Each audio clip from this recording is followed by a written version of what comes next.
Yesterday, the Bank of Canada hiked interest rates for the fifth time this year in a bid to keep inflation under control.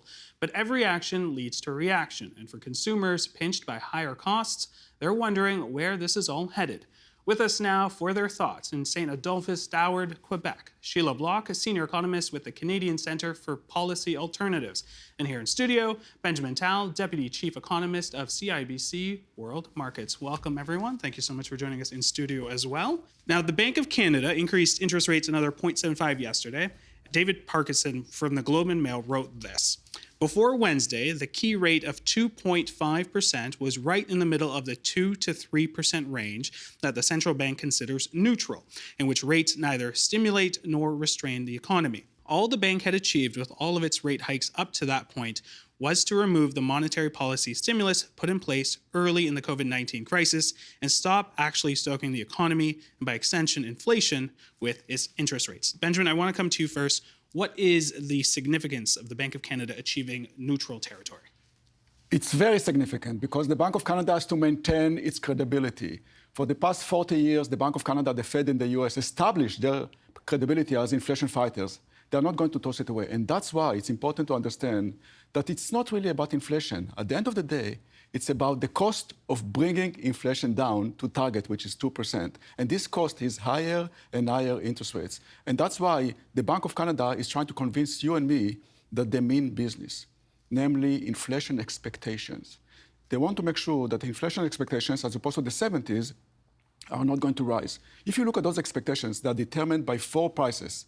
The price of milk, bread, of course, beer, and gasoline prices. And all the information is coming from social media. That's considered to be the most significant source of information, social media. Now, the good news, the Bank of Canada has a Twitter account. The bad news is that nobody's following them.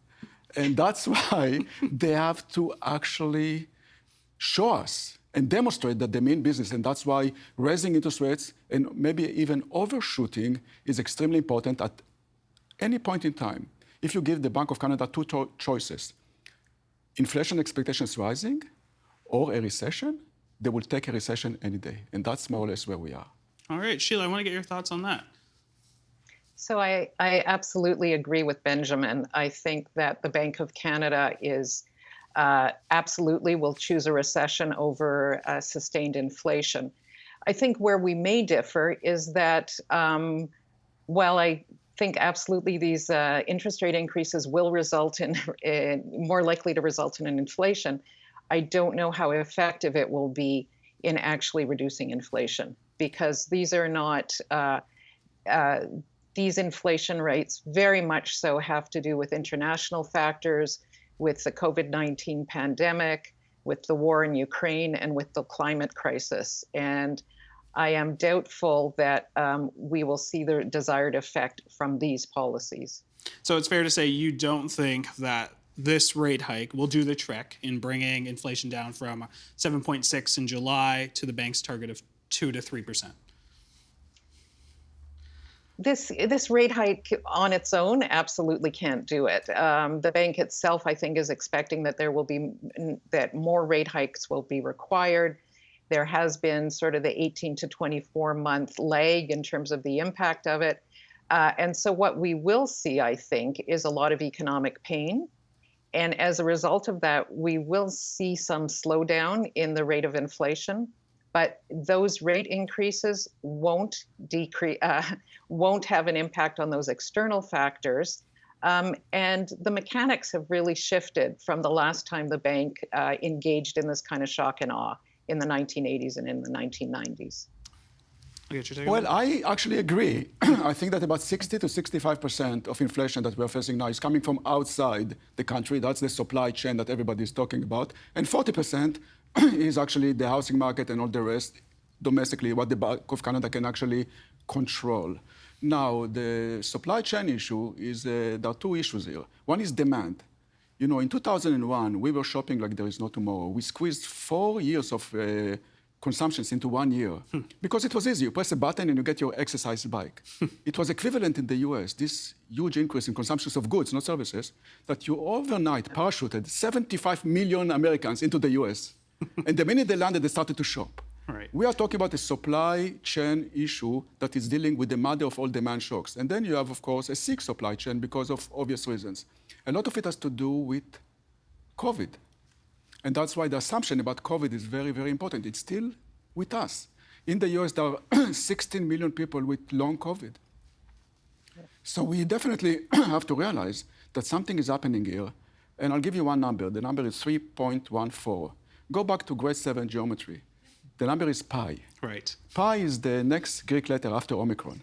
You see where I'm going with that? Okay. You see where I'm going with that? Okay. So basically, we have to realize that COVID is not over. And as long as you have COVID, supply chain will not improve. If you assume, and let's assume for a second, that 2022, at the end of the day, is a transition year from a pandemic to an endemic, then you might suggest that overall, the supply chain story will ease. And that's exactly what's starting to happen if you look at the cost of shipping and other things. It will take a while. And the risk is that it will not be fast enough to prevent the Bank of Canada from raising interest rates too much. And every economic recession in the past 30, 40 years was helped, if not caused, by a monetary policy error when central bankers raise interest rates way too much. That's the story. Okay.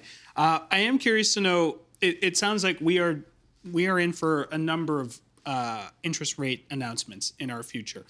Do we have an idea of how many we can expect this year, perhaps how many we can perhaps see next year? I know it seems like everyone is glued to their screens or to papers or to Twitter when there's an announcement being made. Yes, the Bank of Canada is helping us here, and basically they're telling us we are not done. And they use very interesting language. They said future interest rate increases, with S at the end, which means that this is not the only one. Plural, right. So something is happening here, and they're probably willing to take interest rates close to 4%.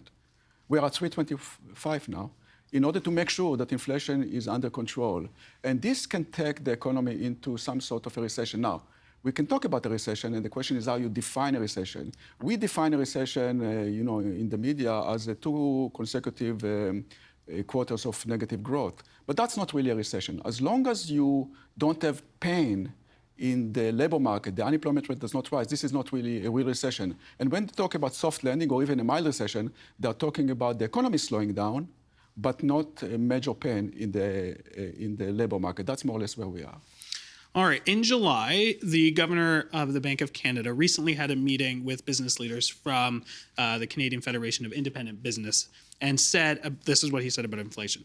Don't build that into longer term contracts. Don't build that into wage contracts. It's going to take some time, but you can be confident that inflation will come down. Sheila, when you heard this, what did you think?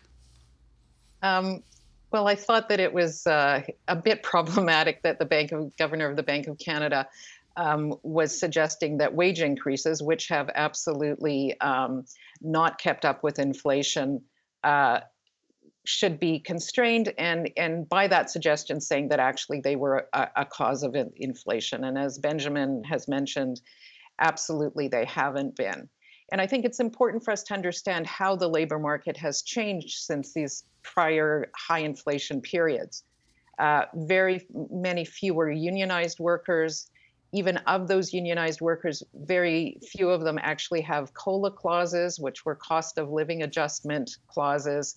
And we also see that, at least for goods production, a lot of that labor market is offshore. That manufacturing prices that had an impact on inflation and manufacturing labor markets are not present in the economy in North America as it was in the 1980s and the 1990s. So a bit disturbing that the governor of the Bank of Canada gave that advice, and I think it really does miss the mark.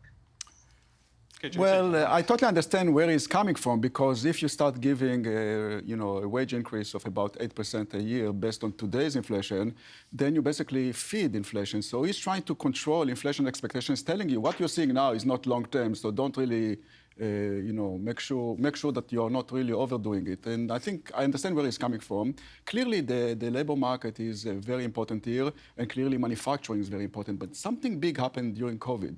You wake up one morning and you realize that about 90% of your antibiotic supply is coming from China. Something is going to happen here. And I believe that a significant portion of what we are buying from China now will come back home. And that's a good thing for labor. I think that's really something that we have to consider in terms of the labor market. And this labor market is really important. The good news, and that's not enough, but it's good, that all the wage increase that we're seeing, or the most significant wage increase that we're seeing, is actually coming to the lower wage segment of the economy. Namely, the lower your wages, the higher your wage inflation is, because that's what the demand is. We have 1 million vacancies, and all of them are in low-wage sectors. This is the market telling you, pay more, because we need that.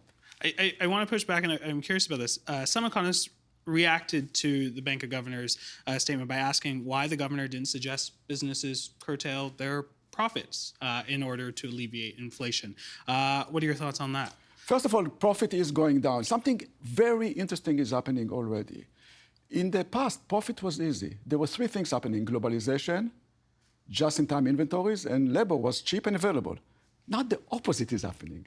You have deglobalization, you have just-in-case inventories, not just-in-time inventories, and labor is definitely not available and very, very expensive. So profit margins are starting to go down dramatically. And that's why actually I'm optimistic about the future. Why? Because I believe that this decline in profit margins will start creating a wave of investment, the way we have seen in the 90s during the dot-com revolution, that will lead to productivity increase. That's what we need. For the past 20 years, productivity was basically zero. If I give you a 10% increase in your wage and you're 10% more productive, that's not inflationary. So productivity is the number one protection from inflation. We need that. And I believe that this decline in margin will force companies to start investing. But I think it's more a 2024, 2025 story.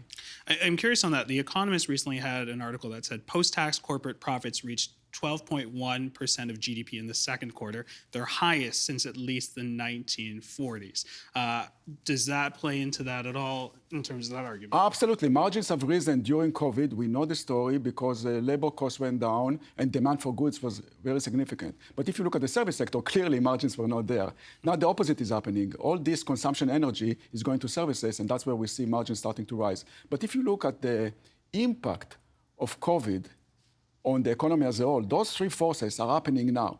Globalization was very good for many businesses. Now you have deglobalization, which means that it will be more expensive to basically generate a profit. Wages are rising. That's a cost for companies. And you have to keep more inventories because we know that you cannot rely on China all the time. That will hurt profitability over the next few years and will trigger a wave of investment. At least that's the hope. Sheila, I want to get your take on that. Yeah. So I do think that that absolutely corporate profits as a share of GDP did increase in this last quarter, and we have actually seen companies, as we would expect them, take advantage of this and increase prices and increase profitability. Over the longer term, I agree with Benjamin that potentially those factors will squeeze profits. There is a potential for that, and it's a good news story that we're not hearing enough of these days. But I think we haven't seen that yet, and there's potential for things to go the other way as well, and particularly with the aggressive interest rate increases that we're seeing at the moment. All right, let's talk about the Conservative Party of Canada. Their leadership convention is coming up this weekend, and the frontrunner, Pierre Poilievre, is spending a significant amount of time criticizing the Bank of Canada about its monetary measures. Does it worry you, Sheila, that the bank might be more politically influenced in the future, where that conversation is right now? Well, I think his opening salvo against the bank was clearly kind of pushing against the really necessary measures that we saw during the depth of the pandemic. Lowering interest rates, providing supports, and that kind of quantitative easing that we saw. More recently, the only point that I might agree with him on was that he was critical of the governor's statement on wage increases. I am unconvinced sometimes about whose interests are being served by the independence of the Bank of Canada. I think some of that independence is trying to make sure that politicians who take the interests of their constituents rather than price stability can't influence the bank. So I do wonder whose interests those are in. And that's not to say that his statements aren't of grave concern as well. Benjamin, how important is it that the bank is seen as non-political? It's extremely important. Without it, you are nothing. Without it, you don't have any credibility. You cannot really conduct monetary policy. So I'm not concerned about what political leaders are saying about the Bank of Canada. The Bank of Canada knows better. They will do their work. They will look at the numbers and will make decisions based on the economic numbers, the macro story, where inflation is, where GDP is, where unemployment is. What politicians are saying, meaningless as far as the Bank of Canada is concerned. All right. I want to change gears a little bit. I want to talk about housing. Benjamin, now the interest rates are climbing, so are monthly mortgage payments for millions of homeowners. Housing prices across the country are cooling, if not falling in some places. And it's still out of reach for many young people. Do you see this changing at all? The short answer is no. I think that if Toronto and Vancouver were unaffordable before the crisis, they will be unaffordable, unfortunately, after the crisis. We have to fix it. We have to realize that the reason why home prices went up by 48% during COVID was the asymmetrical nature of this crisis. You know, all the jobs that were lost were low-paying jobs, renters mostly, and you have a situation in which home buyers, potential home buyers, their income was there, their job was there, they were zooming, and interest rates went to the basement. So there was a sense of urgency to get into the market, and that's exactly what happened. So what we did, we basically borrowed activity from the future. You know, we got the benefit of a recession without the cost of a recession, namely a decline in interest rates without a significant increase in the unemployment rate. That's something that I've never seen before. And that's the reason why the housing market has been on fire. Now the opposite is happening. Interest rates are rising, which means that the future has arrived. But it's just an allocation of activity over time. So the decline in home prices now is a very welcome development. Right. We need that. We go back to semi-normal, but it doesn't mean that the housing market will be affordable. We still have major issues, and actually it's going to get worse. Why? Construction costs rising, labor is unavailable. We know that in Toronto, for example, 1/3 of new projects are being canceled. So 2 years from now, when the fog clears and people are ready to buy, the supply will not be there. Guess what will happen to prices? That worries me very much. Sheila, I want to get your take on that. And are we concerned that the rising interest rates might push people into mortgage default? So I think there is absolutely a potential for that. And in particular, if you look at levels of private debt, they're at levels that we haven't seen before with these kinds of interest rate increases. You know, I think we have to really broaden the lens a little bit. So I agree with Benjamin that there's no improvement in affordability because of that increase in interest rates. And also because of the increased economic uncertainty, and we don't know, where the recession will land or how it will land. But I think we also have to take a look and say, who needs housing, who is having very difficult access to housing, and how do we protect the people who are most vulnerable, which are renters. And so we need things like more effective rent controls. We need more social housing to be built. We need more nonprofit housing to be built. And we need to take that pressure off of home ownership and really increase access to stable housing to people who cannot get into these kinds of markets. All right. In the last 2 minutes, I want to ask you both one question. Sheila, I'll come to you first. The Bank of Canada has been walking this tightrope, trying to, increase these rates, cool the economy without pushing us into a recession. We've tossed around the word recession here a couple of times. How successful do you think they have been so far, or is a recession in our near future? I think the likelihood is that a recession is in the near future, but I think what we really have to do is broaden the government response. And so what we need is not only to be relying on the Bank of Canada and this very blunt instrument of interest rate increases. We need the government to come in to protect low-income people more effectively through this. And of course, the lowest income people are those who are on social assistance. We need strengthening of the competition policy so that corporations can't take advantage of the situation in ways that some have speculated that they have. And we really need to look at what are the drivers. And part of that is really looking at the climate crisis, how it's driving that, and what the appropriate policy response is. And so I think to summarize, I don't think we can expect the Bank of Canada on its own to successfully deal with the complexity of what's going on at the moment. Benjamin, you got the last word. Totally agree. I think that the Bank of Canada cannot control where the economy will go, and especially people at the margin. We need government involvement here. I do believe that the risk of a recession is significant, but the question is how you define a recession. As long as you don't have major pain in the labor market, I think we will be okay. But I think that we will see over the next few quarters negative economic growth due to higher interest rates. That will be okay. That will be a reset for the economy as long as the labor market remains healthy. If that's not the case, we need help coming from the government. All right, something we will definitely keep our eye on. Benjamin, Sheila, thank you so much for joining us on the program tonight. Thanks for having me. The Agenda with Steve Paikin is made possible through generous philanthropic contributions from viewers like you. Thank you for supporting TVO's journalism.